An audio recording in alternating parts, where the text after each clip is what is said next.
Good afternoon, I'm your host Mark Brosner, and today we have some breaking news. Just in, an incident in a small coastal town in Somerset has caused quite a stir. Joining me live at the scene is Katie for more information. Hi Mark, you join us here at the scene of the aftermath of what can only be described as an escape plot that saw a tank being driven into this cat sanctuary and allowed all the cats to escape. The plot thickened though, as there was a boat ready and waiting for the cats to board nearby.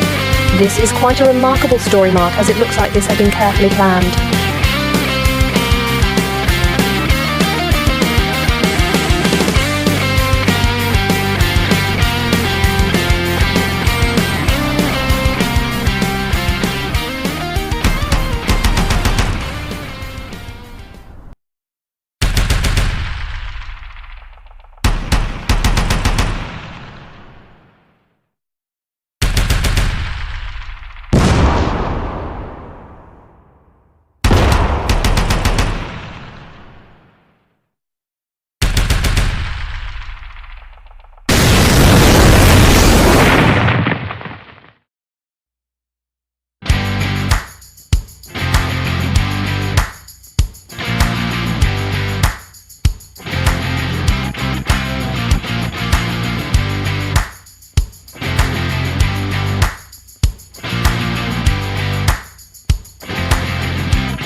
a good day.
Sorry, yeah, this is Gary the Cat. I am heading towards the Cat Island. Over.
Yeah, you wouldn't think a cat as cute as Oscar would be so irritating to work with, I tell you. Okay, first scene then, you'll wake up and really? Okay, we good to go then, yeah? You ready? What's that? Oh, what, food already? Really? We haven't even started yet. Oh, it's like that, is it? Okay. Alright, I'll get some food, hang on.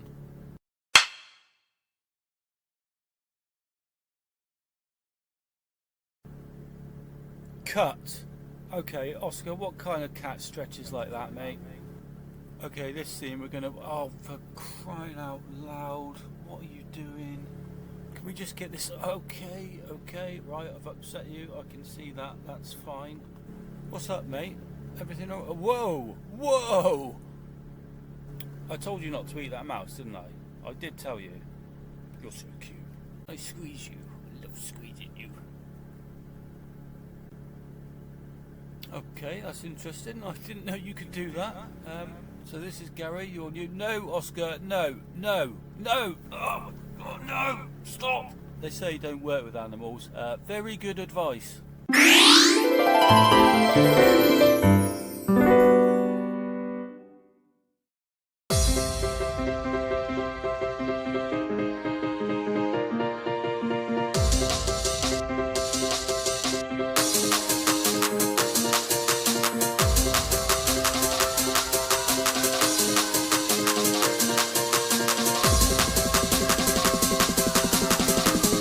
Here we go. Now,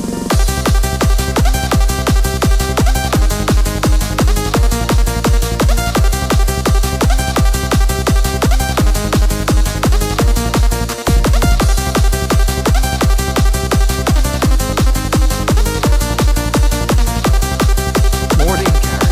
Now.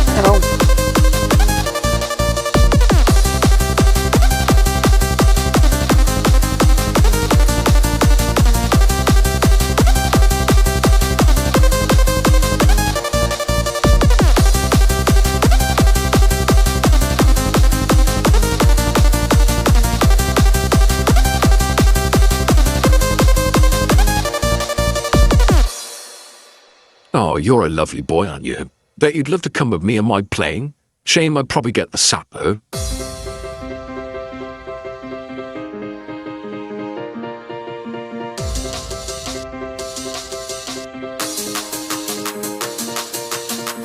Oh, what you doing, mate? You can't come with me. Oh, no.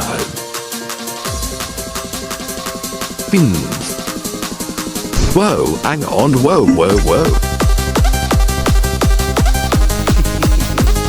So that I could do with a company, why not, eh? Okay. Can I buy? I'll be a good cat. I like fish though, if you got any. I only like the fish in the round tin though. Please?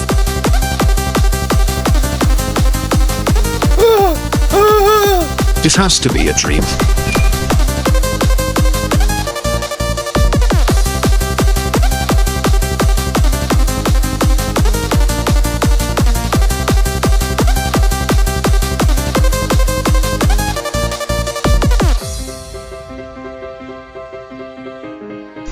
There's some fish in the bank just for you, mate. Go get it. Bless his corn socks.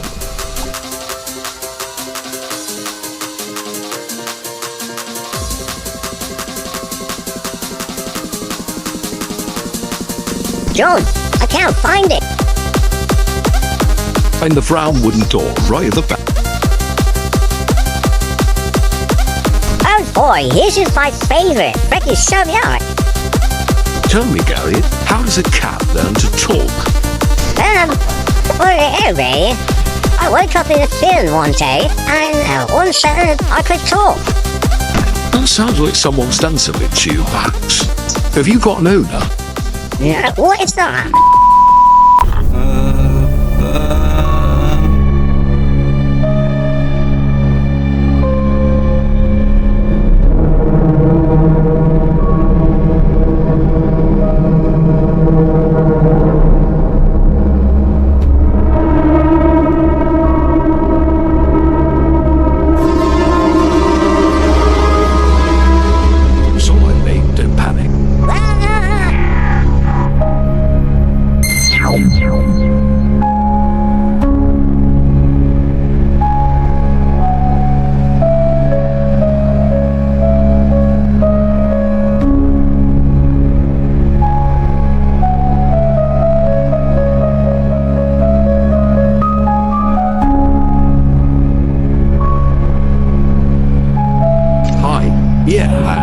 is it?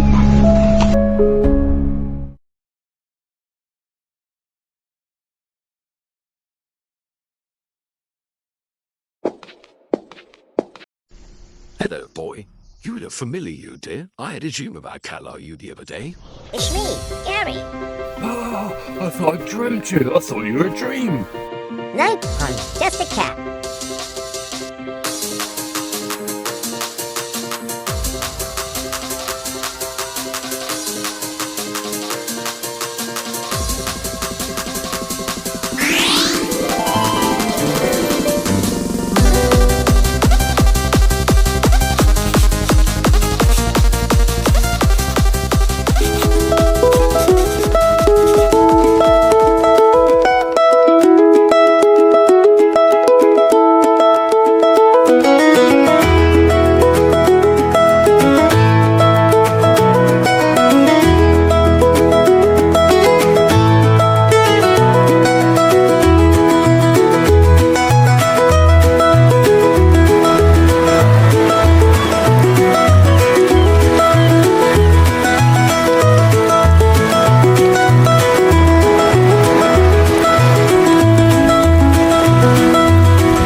I'm going out on a date now, Shadow.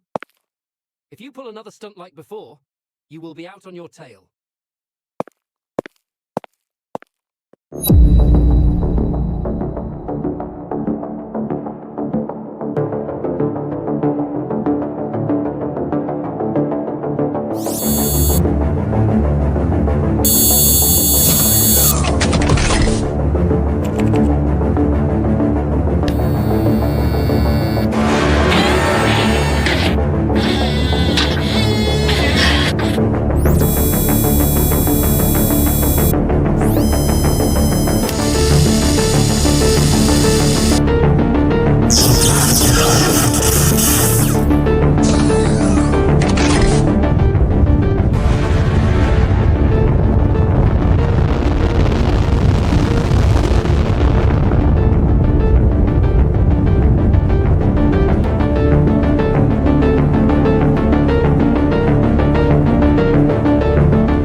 In local news, a TV show that has its roots right here in Somerset is celebrating its 20th anniversary today.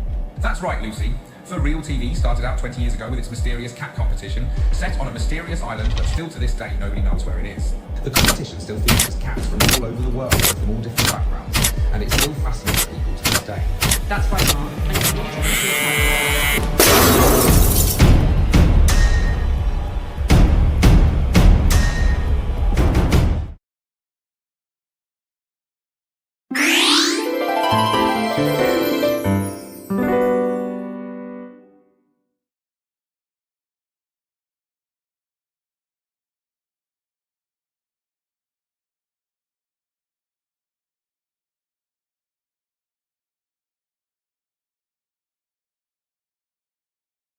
There once was a very powerful wizard who lived with his cat Merlin far away in the British countryside. One day there was a knock at the wizard's door. The wizard was annoyed as no one ever visited him and he'd grown to like it. When he opened the door, there were two of the king's knights, and they told him that the king wanted to see him. The wizard went reluctantly, leaving Merlin the cat alone. Merlin jumped down from his favorite shelf, and as he did, he knocked over one of the potions. Little did Merlin know, but this was the wizard's most powerful spell. Merlin breathed in the yellow smoke and was suddenly transported to the unseen realm. As he drifted through the spirit realm, he was surrounded by amazing symbols and writings. in a dreamlike state, he traveled along a golden river of light until he came to the kingdom of the spirit gods.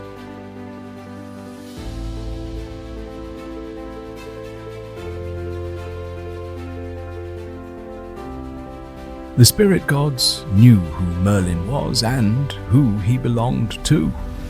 They gave him magical powers that only he would have, and warned him to be careful with them.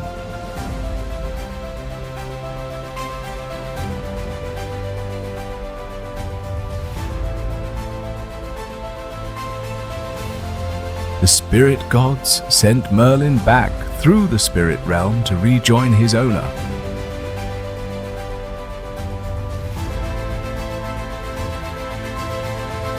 Merlin woke up, and as he did, objects trembled around him, and his eyes glowed from the magic he now possessed. He could appear anywhere. His mind took him so naturally, he went back to his favorite shelf. Merlin could jump faster and further with no effort, but Merlin's abilities were much more profound than anyone could imagine. When the wizard returned, he looked for Merlin on the shelf but couldn't find him. Then Merlin appeared on a magic carpet.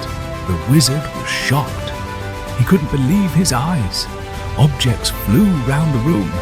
Then it started to dawn on the wizard what had happened to Merlin. The wizard was afraid, as it looked like things were getting out of control. So he decided to take Merlin away and let him go free into the wild. He conjured a cat basket and took Merlin with him.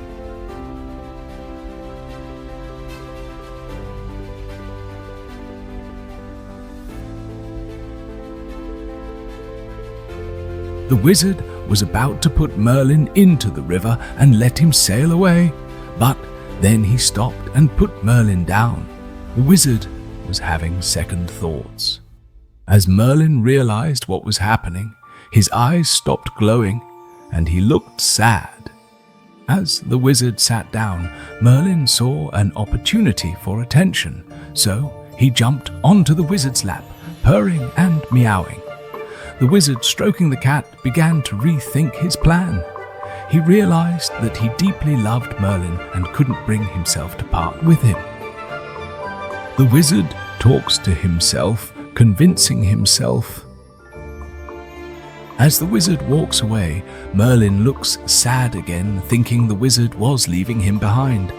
"Come on then," the wizard said, and Merlin gleefully grabs the basket and follows the wizard home. The wizard and Merlin lived together for many years after, and the wizard taught Merlin how to control his powers. Today, Merlin still lives, and if you're lucky, you can see how he learned to control his magic. Thanks to the wizard. The end.